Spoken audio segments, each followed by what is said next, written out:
Hello everyone, how are you all of you. I hope you are all fine. देखिए, कल हमने discuss किया था सिंपल हार्मोनिक मोशन क्या होता है, और हमने आपको बताया भी था कि बेसिकली सिंपल हार्मोनिक मोशन क्या होता है कि किसी बॉडी का एक वह मोशन जो एक स्पेसिफिक टाइम इंटरवल में रिपीट होता हो, वही सिंपल हार्मोनिक मोशन होता है। फिर हमने देखा था सिंपल हार्मोनिक मोशन की डिफरेंशियल इक्वेशन क्या होती है, तो वो हमने आपको बताया था D square X over D T square plus omega square X equal to zero. जो भी फंक्शन है, जो भी value X displacement equation X जो इसको सेटिस्फाई करेगी वह एस एच एम करती होगी, यानी सिंपल हार्मोनिक मोशन करती होगी।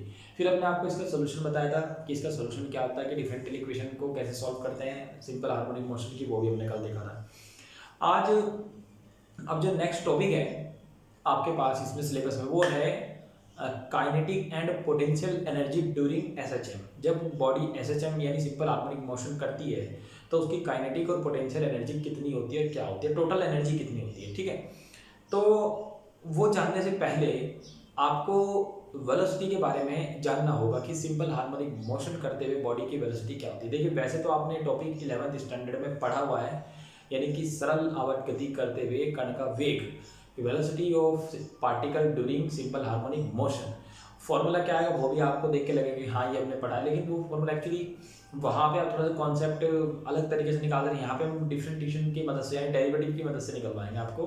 तो वो इसे सिंपल अप्रोच है, और वो भी सिंपल अप्रोच थी वैसे वहाँ के हिसाब से, वो लेवल के हिसाब से ठीक थी। तो अब आप थोड़ा बेसिक स्टैंडर्ड में, तो थोड़ा स्टैंडर्ड तरीके आपको देखने पड़ेंगे। ठीक है, तो उस फॉर्मूले को निकालते हैं। उस फॉर्मूले को निकालने का मेन मोटिव है क्योंकि वो आगे लिंक होगा वो फॉर्मूला ना, क्योंकि हमें आगे वो चाहिए वैल्यू। तो सबसे पहले डेरिवेशन यही है बेटा। देखिए derivation, formula for velocity of particle during SHM, यानी कि सरल आवर्त गति करते हुए कण के वेग का सूत्र। देखिए कैसे, देखो अगर हमने एसएचएम की बात करी तो हमें कोई ऐसा डिस्प्लेसमेंट इक्वेशन यानी एक्स या वाई, आप इसको वाई में भी लिख सकते हैं, no problem, Y equal to भी लिख सकते हैं, एक्स इक्वल टू भी लिख सकते हैं, नो प्रॉब्लम। ठीक है, तो ऐसी इक्वेशन चाहिएगी, यानी ऐसी डिस्प्लेसमेंट इक्वेशन चाहिएगी जो एसएचएम करती हो। और आपको एक स्टैंडर्ड इक्वेशन तो पता ही है, X is equal to A sine omega T, ये तो आप जानती ही। Clear, A sine omega T, क्योंकि हमने इस इक्वेशन का सोल्यूशन भी देखा था डिफरेंशियल इक्वेशन का, वो यही इसी फॉर्म में आता है। Plus phi is a constant, phi constant, अगर आप उसका डेरिवेटिव भी लेते हैं तो नो प्रॉब्लम, बिकॉज डेरिवेटिव अगर आप लेंगे भी, फाई का कांस्टेंट का है, कांस्टेंट का डेरिवेटिव जीरो होता है। क्लियर, तो अब देखिए कैसे करते हैं।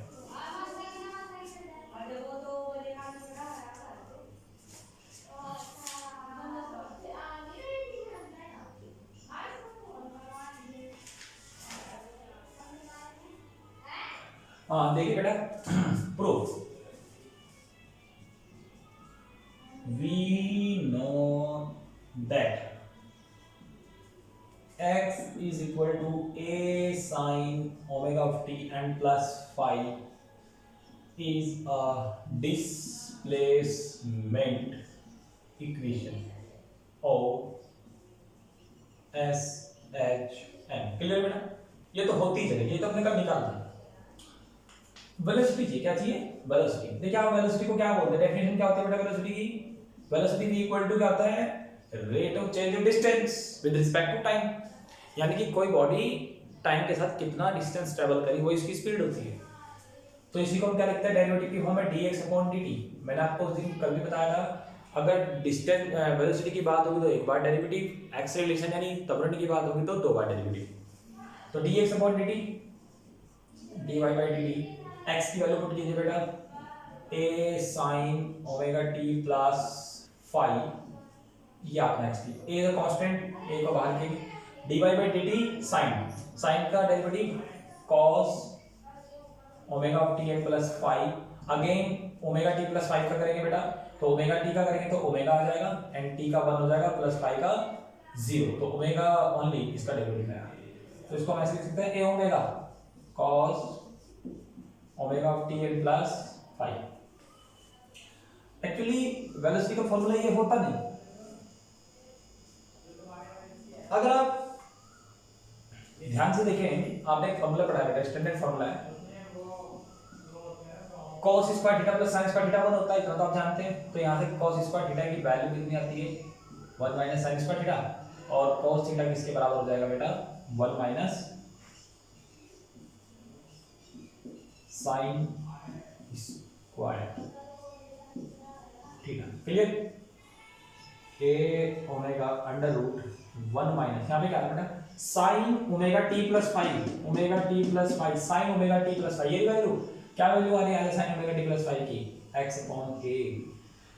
तो इसी को सॉल्व करेंगे, ए ओमेगा स्क्वायर मिलेगा बेटा, तो x square upon a square का मल्टीप्लाई इस साइड हो जाएगा, तो a square minus x square upon a square का रूट बाहर ए आएगा, ए से कैंसिल, तो b equal to under root a square minus x square. ये रहा फॉर्मूला वेलोसिटी का ड्यूरिंग एसएचएम। अगर आप थोड़ा सा मैं आपको यहाँ बता देता हूँ, कल मैंने निकाल भी दिया था, वैसे कोई दिक्कत नहीं। सिंपल हार्मोनिक इक्वेशन क्या होती है, dx d स्क्वायर x और dd square plus omega square x equal to 0 होती है बेटा। कल वाले क्वेश्चन में आप x की वैल्यू यही लेंगे, नो प्रॉब्लम, या आप यहीं से ले सकते हैं d स्क्वायर x और dd स्क्वायर, दो बार डेरिवेटिव की वैल्यू यहाँ से कितनी आ रही, d स्क्वायर x और dd square is equal to minus omega square x आ रही ना। और बेटा जब दो बार डेरिवेटिव करते हैं इसको क्या बोलते हैं, एक्सीलरेशन। तो यहाँ पे अल्फा बोला जाता है सिंपल हार्मोनिक मोशन में। सिंपल हार्मोनिक मोशन में जो त्वरण यानी एक्सीलरेशन होता है वो क्या होता है, अल्फा, और जो वेलोसिटी होती है वो कितनी होती है, v होती है। और अल्फा का फार्मूला भी मैंने आपको यहीं पे बता दिया, ये किसका फार्मूला है बेटा, एक्सीलरेशन का फार्मूला यानी त्वरण का फार्मूला। इसको याद रखना, यूज नहीं करेंगे, यूज तो मैं कुछ है नहीं वैसे, डेरिवेटिव जब कोई न्यूमेरिकल क्वेश्चन आएगा तब इसका इस्तेमाल हो सकता है, ठीक है। तो ये तो डायरेक्ट कॉन्सेप्ट है बेटा, क्योंकि अब आप जानते हैं डिफरेंशियल इक्वेशन इसकी, तो यहीं से आपने डायरेक्ट सेकंड ऑर्डर डेरिवेटिव की वैल्यू निकाल दी minus omega square x. Second order derivative जब दो बार अवकलन यानी डेरिवेटिव लेते हैं तो क्या होता है, त्वरण अल्फा, या ए भी लिख सकते हैं, ए यहाँ पे नहीं ले रहे लेकिन कॉन्सेप्ट क्लियर। तो ये आपके दो फॉर्मूले बेसिक से आपके। अब हम बात करेंगे एनर्जी की, बात करेंगे कि energy, what is energy. Energy आप जानते हैं, बेसिक आपने पढ़ा है, the capability of doing work is called energy, यानी कि किसी भी कार्य को करने की जो हमारे अंदर पावर यानी क्षमता है वही क्या होती है, एनर्जी होती है बेटा। एनर्जी कई फॉर्म में एग्जिस्ट होती है, नॉर्मली हम दो फॉर्म पढ़ते हैं। मैकेनिकल एनर्जी सबसे पहले हम पढ़ते हैं, mechanical energy are two types, जिसको हम यांत्रिक ऊर्जा बोलते हैं हिंदी में, kinetic energy and potential energy. Kinetic energy और पोटेंशियल एनर्जी का जो टोटल वैल्यू होती है, अगर इन दोनों को जोड़ दिया जाए उसी को हम क्या बोलते हैं, टोटल एनर्जी बोलते हैं। तो अब हम डेरिवेशन करेंगे कि सिंपल हार्मोनिक मोशन में काइनेटिक एनर्जी कितनी होती है, नंबर 2 पोटेंशियल एनर्जी कितनी होती है, नंबर 3 टोटल एनर्जी कितनी होती है। Very very important derivation, exam में पूछे जाने के पूरे चांस है। तो आपसे पूछा जाएगा deduce the formula for kinetic energy और पोटेंशियल एनर्जी और total energy during SHM of a particle. कोई भी एक तरह का क्वेश्चन यहाँ से पुट अप होगा, क्योंकि सिलेबस में मेंशन है तो आपको करना जरूर, ठीक है बेटा।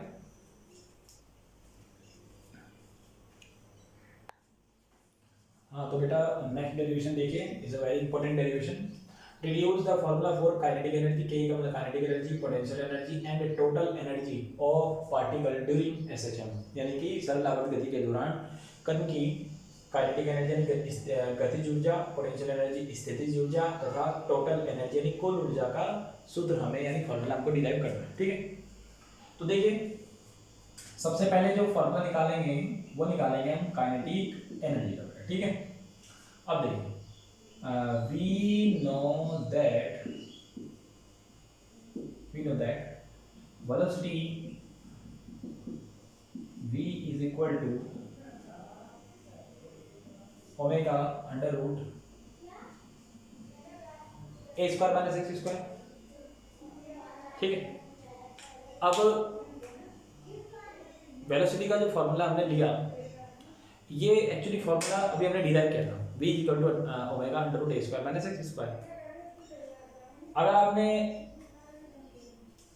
बेसिक मतलब छोटी क्लास में पढ़ा है आपने, काइनेटिक एनर्जी कितना होता है 1/2 mv स्क्वायर, बिल्कुल इजी कॉन्सेप्ट है।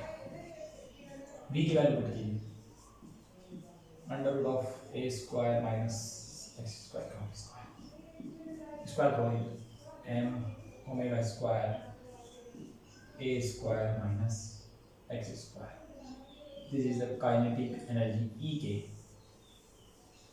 अब इसी में आप सोच रहे हो सारा, अब आप यार जिसमें डिफरेंशियल इक्वेशन में बेटा पढ़वाई थी जो शुरू वाले ली मैंने, उसमें ओमेगा स्क्वायर की जो वैल्यू ली थी वो ली थी मैंने k अपॉन m। तो आपको सारे फॉर्मूले इसी फॉर्मेट में निकालने हैं। E k is equal to 1/2 omega square की value k upon m into a square minus x square, m से तो m कैंसिल, तो यहाँ से हमारे पास हो जाएगा 1/2 k a square minus x square E k, kinetic maximum kinetic energy की अगर बात करते हैं x इक्वल टू 0, क्योंकि x इक्वल टू 0 हमारा डिस्प्लेसमेंट 0 हो जाएगा तो पोटेंशियल एनर्जी 0, तो मैक्सिमम काइनेटिक एनर्जी मैक्सिमम हो जाएगी। बट यहाँ पे हम डायरेक्ट क्या निकाल रहे हैं, काइनेटिक एनर्जी। तो काइनेटिक एनर्जी के equal to 1/2 k a square minus x square. अब देखिए ये कॉन्सेप्ट थोड़ा सा आपको क्लियरली समझना होगा। अब है पोटेंशियल एनर्जी। पोटेंशियल एनर्जी का कॉन्सेप्ट थोड़ा सा हल्का सा भारी सा थोड़ा सा कॉन्सेप्ट है, लेकिन अगर एक फॉर्मूला आप याद रख ले तो वो कॉन्सेप्ट भी आसान हो जाता है। अगर पर लेकिन मैं आपको थोड़ा बेसिक से ले जाना चाहूँगा कि आपको ज़्यादा तकलीफ भी ना हो कि क्या क्या रखना। देखिए कैसे आपको पता है कि जो पोटेंशियल एनर्जी होता है इसका बहुत बड़ा जो इम्पोर्टेंट रोल है, ये हमेशा वर्क डन से रिलेट रहती है। हमेशा आप कहीं पर भी देख लेना, यानी कि जितना हम काम करते हैं वही एनर्जी होती है। तो पोटेंशियल एनर्जी का निकालने की तब जब भी बात होती है तो हमेशा हम इसको वर्क से रिलेट करते हैं, कार्य से। यानी हम अगर ये पता कर ले कि उस काम को करने में कितना काम उस किसी चीज को करने में कितना काम चाहिए करना पड़ रहा है हमें, तो वही उसकी पोटेंशियल एनर्जी हो जाती है। मान लो स्प्रिंग को खींचने में 10 जूल का वर्क करना पड़ा, एक स्प्रिंग को खींचा 10 जूल कार्य करना पड़ा 10 जूल का, तो वही उसकी पोटेंशियल एनर्जी होती है बेटा। पोटेंशियल एनर्जी को निकालने के लिए हमें W निकालना पड़ेगा। क्या निकालना पड़ेगा? W। और W को निकालने के लिए आपको किसकी जरूरत पड़ेगी? फोर्स की जरूरत पड़ेगी। किसकी जरूरत पड़ेगी? फोर्स की। तो पहले F निकलेगा, F के बाद W निकलेगा। W भी एकदम से सारा नहीं निकाल सकते, क्योंकि आपको मतलब किसी स्प्रिंग को खींचना है तो आप क्या करेंगे, आपको मैंने कहा भाई इसको 1 किलोमीटर खींचो, तो आप थोड़ा थोड़ा करके छोटा छोटा डिस्प्लेसमेंट देते जाएंगे, छोटा छोटा काम करते जाएंगे। छोटा छोटा काम करने के बाद उसको क्या करेंगे, सारे काम को जोड़ लेंगे, यानी इंटीग्रेशन कर देंगे जहां से जहां तक भी चाहिए, तो तब आपको पूरी वैल्यू मिल जाएगी। तो हमेशा U जब भी निकालना हो तो U जो होता है वो W के बराबर होता है हमेशा। तो ठीक है, यानी जब भी हमें U निकालने की बात है तो हम W को निकालेंगे। तो देखिए पोटेंशियल एनर्जी का फॉर्मूला है, यहाँ पे देखिए V नो,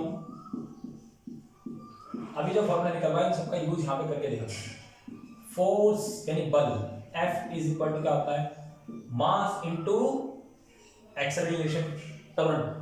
लेकिन यहाँ पे हमने त्वरण यानी एक्सेलरेशन का अल्फा लिया है, पीछे ज्यादा भी देखा था आपने, एक्सेलरेशन का अल्फा लेते हैं बेटा ऐसे चल में। F is equal to m alpha. What is alpha? क्योंकि अल्फा इक्वल टू अभी निकाला था माइनस ओमेगा स्क्वायर एक्स, अगर आपके याद माइनस ओमेगा स्क्वायर एक्स, तो F इज इक्वल टू आया आपके पास ये। अब suppose a body displays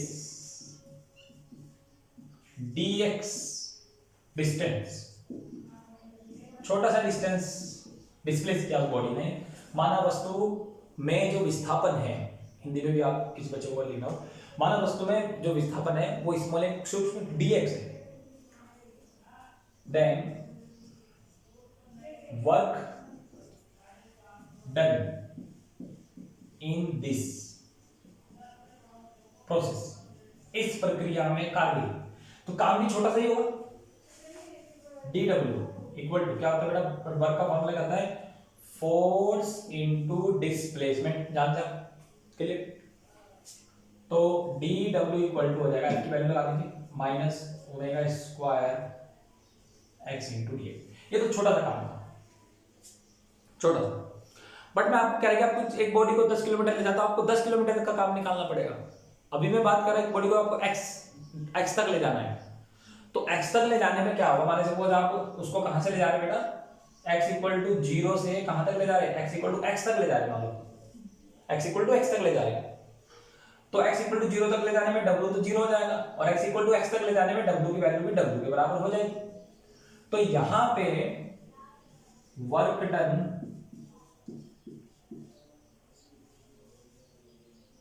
total work done कह सकते हैं, total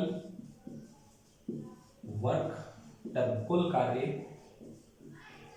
two displace body from x is equal to 0 to x, मतलब 0 से लेके x तक, ठीक है बेटा। तो ये डी डब्ल्यू का तो बेटा जीरो से डब्ल्यू जाएगा, डी डब्ल्यू का डब्ल्यू के लिए भी डब्ल्यू लगेगी, तो ये तो डायरेक्ट क्या हो जाएगा डब्ल्यू हो जाएगा and minus m omega square constant integration किसका होगा बेटा ओनली एक्स का, तो minus m omega square x का इंटीग्रेशन बेटा कितना होगा x square upon 2 0 to x. तो देखो कि लिमिट्स वही है सेम, तो इसको ज्यादा दिक्कत ना करते हुए इसको डायरेक्ट सॉल्व करें बेटे हेली से फॉर्मूला। तो यहाँ से w इक्वल टू आ जाएगा आपके पास 1/2 minus 1/2 m omega square x square minus 1/2 m omega square x, क्योंकि एक्स लगाने पे एक्स लिमिट आएगी, जीरो लगाने पे जीरो। ओमेगा स्क्वायर की वैल्यू मैंने क्या बता दी k अपॉन m, तो जैसे आप इसमें ओमेगा स्क्वायर की वैल्यू k अपॉन m लगाएंगे m से कैंसिल, तो आपके पास w किसके बराबर आ जाएगा माइनस 1/2 m से m तो कैंसिल हो गया, तो क्या बचा आपका only for k x square, कितना बचा k x स्क्वायर, ये w आया। बट हमें क्या चाहिए पोटेंशियल एनर्जी, क्या चाहिएगा पोटेंशियल एनर्जी। तो आपने ये कॉपी का टेस्ट की देखी, यहां पे potential energy U equal to minus डब्ल्यू, नेगेटिव वर्क डन के इक्वल होती है, नेगेटिव वर्क डन के, तो नेगेटिव ऑफ वर्क डन कितना है माइनस, तो U की जो वैल्यू आएगी आपके पास वो कितनी आ जाएगी 1/2 kx स्क्वायर। अगर आपको दिख रहा हो तो ये फॉर्मूला भी सेम लगभग उसी की तरह है। तो ये आ गया बेटा आपका काइनेटिक पोटेंशियल एनर्जी का फॉर्मूला, या आपका आ गया काइनेटिक एनर्जी का फॉर्मूला। अब किसका निकालना है टोटल एनर्जी का फॉर्मूला, किसका निकालना है टोटल एनर्जी का फॉर्मूला। तो देखिए जरा टोटल एनर्जी, तीसरा फॉर्मूला है बेटा ये टोटल एनर्जी। टोटल एनर्जी क्या होता है बेटा E बराबर, अगर आपको जानते हैं principle of conservation of energy, ऊर्जा का संरक्षण सिद्धांत, किसी भी बॉडी की टोटल जो एनर्जी होती है वो उसकी काइनेटिक एनर्जी यानी गतिज ऊर्जा और स्थितिज ऊर्जा यानी पोटेंशियल एनर्जी का सम यानी योग होती है। तो total energy E equal to कितनी होगी E के प्लस U। अब अभी E के कितना आया था आपका 1/2 k a square minus x square plus U देंगे कितना आया 1/2 k x स्क्वायर। यहां से 1/2 k आप कॉमन ले लीजिए बेटा, तो आपको अंदर जो वैल्यू मिलेगी वो मिलेगी a square minus x square plus x square two x square cancel, and this implies 1/2 k a square. This is the total energy of the body. Total energy of the body during SHM 1/2 k a square. इस equation से आपको क्या समझ आ रहा है, इस equation से समझ आ रहा है कि जो टोटल एनर्जी होती है बेटा वो डिस्प्लेसमेंट पर डिपेंड नहीं करती, यानी उसे कितना भी आप खींचें 50 100 वगैरह उससे इसका कोई लेना देना नहीं है, क्योंकि it is independent from the x, इसमें x वाली टर्म नहीं आ रही, ठीक है। तो ये तो आपने फॉर्मूले से समझा, रिजल्ट आपके सामने है सारे, ये काइनेटिक का है, ये पोटेंशियल का है, ये वाला ये टोटल का है। अब एग्जाम में जो क्वेश्चन आता है वो तो ये आएगा, लेकिन अब आप क्योंकि बेसिक स्टैंडर्ड में हो तो आपको इनके ग्राफ भी देखना बहुत जरूरी है। ग्राफ भी पूछे जाते हैं एग्जाम में, या नहीं भी पूछे जाता आपको बनाने हैं। तो graphical representation of kinetic energy and potential energy यानी गतिज ऊर्जा स्थितिज ऊर्जा का जो ग्राफ है वो भी बनाना है हमको, कि वो ग्राफ कैसे जाता है, कैसे वो वैल्यू होती है। तो ग्राफ समझेंगे अब हम, वो ग्राफ होता क्या है वो देखना है आपको, वो बना के भी आना है आपको जरूर, ठीक है।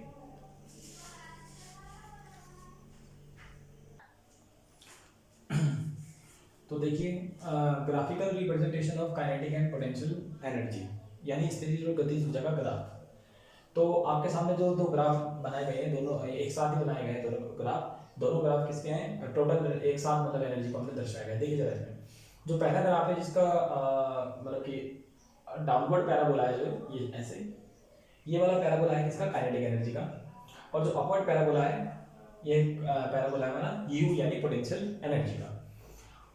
यहाँ पे जो डॉटेड लाइन है सबसे ऊपर, ये डॉटेड लाइन रिप्रेजेंट करती है टोटल एनर्जी को, किसको रिप्रेजेंट करती है टोटल एनर्जी को। अब इस वाले में होता क्या है ग्राफ में, आपको थोड़ा सा समझाते हैं। देखिए ये जो ग्राफ यानी पोटेंशियल एनर्जी होती है काइनेटिक एनर्जी, उसमें जो मैक्सिमम एम्पलीट्यूड हो सकता है वो कितना हो सकता है 0 to a से आगे नहीं बढ़ सकता है। a क्या है सर्कल, जैसे आप किसी सर्कल की रेडियस की बात कर रहे हैं, सर्कल की रेडियस a है, तो a से आगे की बात नहीं करेंगे हम a तक की बात करेंगे। या तो यहाँ से लेके यहाँ तक, बस इससे ज्यादा और कुछ नहीं, तो -a2 प्लस a। सपोज आप क्या करते हैं इक्वेशन में, देखिए जरा, अगर आप x को मतलब कुछ भी रख लें, x को मान लिया जाए आपने 50-100 रख लिया, कुछ भी रख लिया, तो मैंने आपको क्या कहा था कि टोटल एनर्जी पर कोई फर्क नहीं पड़ेगा, because it is independent from the x। Suppose x की वैल्यू 50 रखी, तो x की वैल्यू 50 रखने पर क्या होगा, इन दोनों वैल्यू में चेंज आएगा, ठीक है, बट इन टोटल एनर्जी में कोई चेंज नहीं आएगा, because it is a line y equal to something, यानी इसमें x की वैल्यू नहीं आ रही। बट x इक्वल टू 0 रखने पर, अगर हम इनिशियल वाली स्टेट में जाएं यहां पर, तो x इक्वल टू 0 रखने पर u की वैल्यू 0 हो जाएगी, पैराबोला यानी कि potential energy 0। x equal to 0 रखने पर पोटेंशियल एनर्जी 0। तो जब हम x इक्वल टू 0 लेते हैं, व्हेन x इक्वल टू 0, तो u तो हो जाता है 0, बट e के हो जाता है आपका मैक्सिमम। क्या लगता है मेरी बात को बेटा, क्या कह रहा हूं मैं, अगर हम x इक्वल टू 0 ले लेते हैं तो u की जो वैल्यू है, पोटेंशियल एनर्जी तो 0 हो जाती है। देखो ग्राफ में बता रहा है, अगर आप x इक्वल टू 0 रखेंगे तो u की ये कहां जाएगा, पोजीशन पे आ जाएगा। बट e के इक्वल टू क्या होगा, e के इक्वल टू हो जाएगा 1/2 k a स्क्वायर, यानी a स्क्वायर में से जो x घट रहा था, कुछ माइनस हो रहा था, वो 0 है, तो सबसे बड़ी वैल्यू होगी इसकी। वरना x कुछ ना कुछ अगर होगा तो घटती रहेगी वैल्यू, घटती रहेगी वैल्यू का मतलब e के कम आता रहेगा। दूसरा केस, अगर मैं x की वैल्यू a रख दूं बेटा, कितनी रख दूं, a, इन दो केस पर ध्यान देंगे बेटा। अगर आपसे पूछेगा पेपर में कि कब काइनेटिक एनर्जी मैक्सिमम होगी और कब पोटेंशियल एनर्जी मैक्सिमम होगी, कब ये दोनों 0 या मिनिमम होंगे, अब देखिए, अगर आप x इक्वल टू a रखते हैं तो जो u की वैल्यू आएगी वो होगी मैक्सिमम, जितनी भी आएगी। x इक्वल टू a रखने पर 1/2 k a स्क्वायर, इससे ज्यादा वैल्यू नहीं आ सकती, क्यों, क्योंकि टोटल एनर्जी कितनी है 1/2 k a स्क्वायर, तो पोटेंशियल एनर्जी टोटल एनर्जी से ज्यादा नहीं हो सकती, क्यों, बिकॉज यही तो इन दोनों का सम होता है, इन दोनों के सम से तो टोटल एनर्जी आती है। तो अगर x इक्वल टू a लेते हैं तो u की वैल्यू मैक्सिमम हो जाती है, u इससे बड़ा नहीं जा सकता है, सबसे बड़ी वैल्यू होगी u की। बट अगर आप ध्यान दें x इक्वल टू a रखने पर, इस वैल्यू पे ध्यान दें, तो x इक्वल टू a जैसे आप पुट करेंगे इसमें x इक्वल टू a की लाइन, कोई भी x इक्वल टू a की लाइन लेंगे तो क्या हो जाएगा बेटा, x इक्वल टू ये ना माइनस है या प्लस है, मान आप ये लाइन ले रहे हैं, x इक्वल टू a की लाइन ले रहे हैं, तो ये वैल्यू कितनी हो जाएगी, 0। बॉडी में काइनेटिक एनर्जी नहीं बचेगी। अगर आपका जो डिस्प्लेसमेंट है x वही किसके बराबर हो गया, सर्किल की रेडियस के बराबर हो जाए, तो वो काइनेटिक एनर्जी का कोई सवाल नहीं रह जाता। तो यहाँ पे काइनेटिक एनर्जी क्या हो जाएगी, 0। तो ये इतना जो आपने पढ़ा, जब पेपर में क्वेश्चन आएगा तो आपको इतना बताना पड़ेगा, वहां पे काइनेटिक एनर्जी का ग्राफ, पोटेंशियल एनर्जी का ग्राफ, ग्राफ में मिनिमम वैल्यू को मैक्सिमम वैल्यू सब कुछ समझाना पड़ेगा, ठीक है।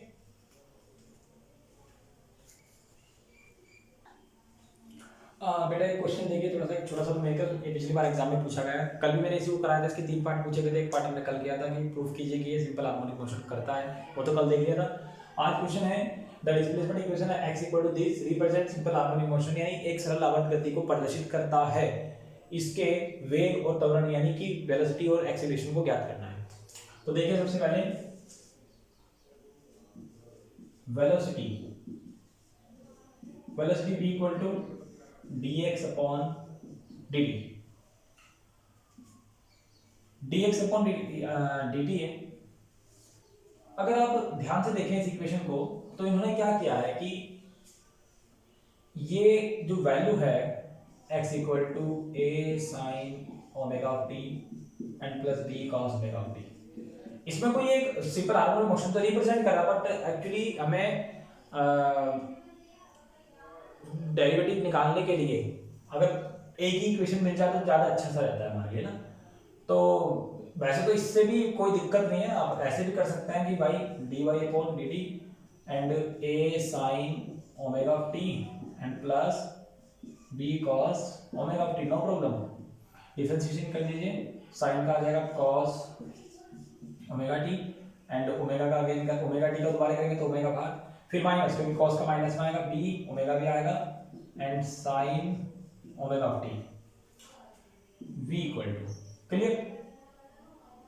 अब इनके अकॉर्डिंग तो यही भी हो गया, क्योंकि कोई पॉइंट नहीं दिया, कुछ नहीं दिया, तो बस इससे ज्यादा क्या कर सकते हैं, ओमेगा को कॉमन ले सकते हैं, ओमेगा को कॉमन लेकर क्या हो जाएगा a cos t minus b sin omega t। अब अगर आप चाहें तो a को कुछ नया कांस्टेंट, क्योंकि देखो फॉर्मूला सॉरी फॉर्मूला जैसे मैंने कल आपको बताया था, इक्वेशन बनाई थी ना बेटा, तो ए को आप ए इक्वल टू कुछ मान लो साइन करके और बी इक्वल टू मान लो कुछ कॉस करके। क्यों? लेट ए इक्वल टू कुछ भी मान लो जिसमें साइन है, r sine phi and b equal to r cos phi. इसे करने से क्या होगा, ये हो जाएगा r sine phi and cos omega t, फिर माइनस सॉरी इसको माइनस के साथ ही मानो बेटा, ये माइनस के साथ ही मान लो, इसको प्लस भी हो जाएगा, ठीक है, इसको माइनस के साथ ही मानना है। R cos phi and sine omega t, तो यहाँ से आर कॉमन आ जाएगा, तो आर जैसे कॉमन आएगा तो आर ओमेगा बाहर आ जाएगा, अंदर हमारे पास जो वैल्यू बचेगी वो कितनी बचेगी, sine x into cos y plus cos x into sine y. तो फॉर्मूला क्या होता है, साइन ए प्लस बी। अब ये जो फॉर्मूला है यही वेलोसिटी होगी, क्योंकि और कुछ कंडीशन नहीं है। अगर हम देखें इसकी सबसे बड़ी वैल्यू मैक्सिमम निकालना चाहे तो सबसे बड़ी वैल्यू 1 होती है इसकी, तो v equal to r omega हो जाएगी वैल्यू, पर हमें इसकी जरूरत नहीं है।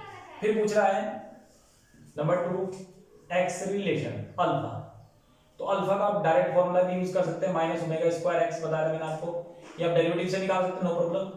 तो alpha equal to minus omega square x, x की value a sin omega t plus b cos omega t, यही इसको डिफरेंशिएशन करके भी आएगा, चाहे आप डिफरेंशिएशन करके लीजिए। ये रूल आप इसमें भी अप्लाई कर लीजिए जो आपने इसमें किया था। a की वैल्यू कितनी मान लीजिए, r sin five and b की वैल्यू, क्योंकि इसमें b की वैल्यू प्लस में लेनी पड़ेगी क्योंकि यहाँ पे तो माइनस था तो माइनस में ली थी, r cos फाइव, सॉरी थोड़ा सा एक्चुअली इसमें थोड़ा सा चेंज करना पड़ेगा, यहाँ पे a की वैल्यू कितना लेनी पड़ेगी बेटा, r cos phi and b equal to लेना पड़ेगा r sin फाइव। तो फार्मूला बनेगा अल्फा इक्वल टू, देखिए r कॉमन आ जाएगा बेटा, मैंने r पहले ही कॉमन ले लिया, वैल्यू लगा दीजिए, ये बन जाएगा cos फाइव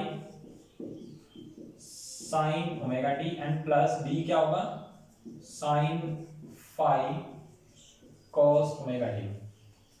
तो this equal to minus omega square r sine a plus b, sine a plus b alpha. Clear?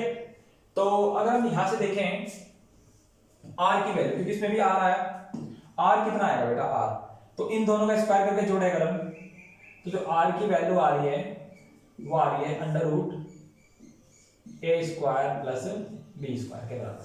यहाँ पे जो आर है वो कितना है बेटा, under root a square plus B square, क्योंकि यहाँ पे कभी आपको 2, 3 भी दे सकता था पेपर में, तो जब डायरेक्ट वैल्यू पूछेगा तो इस तरीके से, क्योंकि देखिए अगर हम इसका स्क्वायर करें इसका स्क्वायर करें दोनों को जोड़े तो आर स्क्वायर आएगा, sine square theta plus cos theta value 1 हो जाएगी, ठीक है, दोनों की वैल्यू 1 होने पर आर स्क्वायर, आर की वैल्यू कितनी आ जाएगी, under root a square plus B square. तो इस तरह का क्वेश्चन आपके पास पेपर में पूछा जा सकता है, तो वेलोसिटी और वगैरह निकालने के लिए। तो आज हमने एनर्जी का फॉर्मूले पढ़ लिए, तीनों फॉर्मूले पढ़ लिए और उस पे बेस्ड एक न्यूमेरिकल भी कर लिया, उसका ग्राफिकल रिप्रेजेंटेशन भी देख लिया। कल हम आगे की जो नेक्स्ट लेक्चर है उस पर डिस्कस करेंगे। तो मिलते हैं एक नई वीडियो में आपसे, और जब तक के लिए आप इतना काम जो आपको अभी समझा है इसको अच्छे से कीजिए। अगर कोई डाउट हो तो आप कमेंट सेक्शन में लिखकर पूछ सकते हैं। तो ध्यान रखिए अपना, बाय बाय।